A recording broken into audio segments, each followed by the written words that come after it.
It was 12 years ago that Minister Edmund Hinkson ascended these steps of Parliament, that time as an opposition MP. Today, he made his sojourn for the final time. As he bade farewell to this institution of Parliament, this week he announced that he will be stepping away as the Member of Parliament for St. James North after serving for 12 years, triggering what is expected to be a by-election somewhere within the next 90 days. The timing has been the subject of much public discourse. Today we caught up with the Minister, who gave us an indication as to the reasons he chose this time.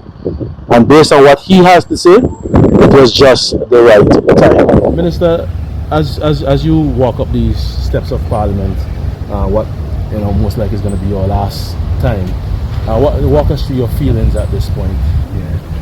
Well, clearly, it'll be nostalgic after over 12 years being a Member of Parliament. First, as you know, starting out as an opposition MP, clearly then in a minority party and battling with the government members for the first 5 years, 3 months of my time as an MP, and then obviously as a government Member of Parliament and Minister. Clearly, then thereafter in some of the most difficult times that Barbados has ever faced, certainly within the last 100 odd years during COVID, and then clearly as a backbencher, being Barbados' rep to the ACP EU parliamentary assemblies, and in that capacity getting experience in terms of foreign affairs and representing Barbados at conferences in Europe and Africa, United Nations with disabilities, cybercrime, leading a delegation to China, and then more satisfactorily, of course, being chairman of the National Advisory Committee to improve the lives of persons with disabilities, where we made transformational initiatives in terms of bettering the lives of people with disabilities here in this country, both legislatively and at national policy. It's been an opportunity which I will always treasure.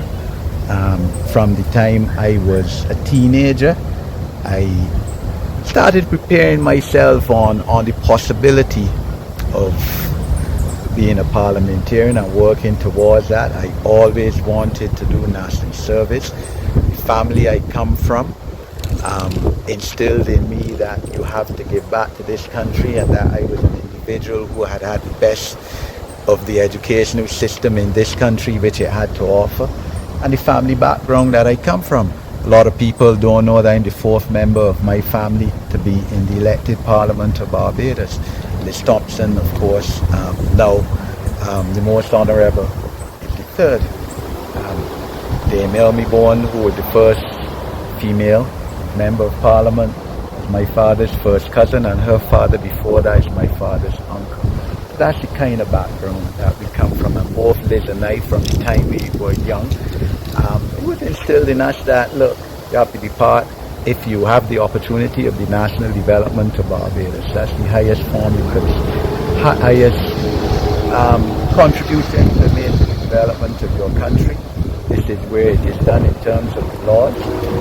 And, but you don't just walk off the street and come in here. There was a far way for me to reach here in terms of service, starting 36 years ago in Lions Clubs of Barbados, and then in St. John's Ambulance, in other organizations, of course, working with people with disabilities at first, informally, and then clearly through the Council for the Disabled and the Association for the Blind and Deaf, and Salvation Army, director of the National Advisory Committee of the Salvation Army, and all of that, of course, gave me the mental and emotional and psychological background to be able to serve at this level. And it's, I'm eternally grateful to the people of St. James North, for whom I thank profusely for giving me this opportunity,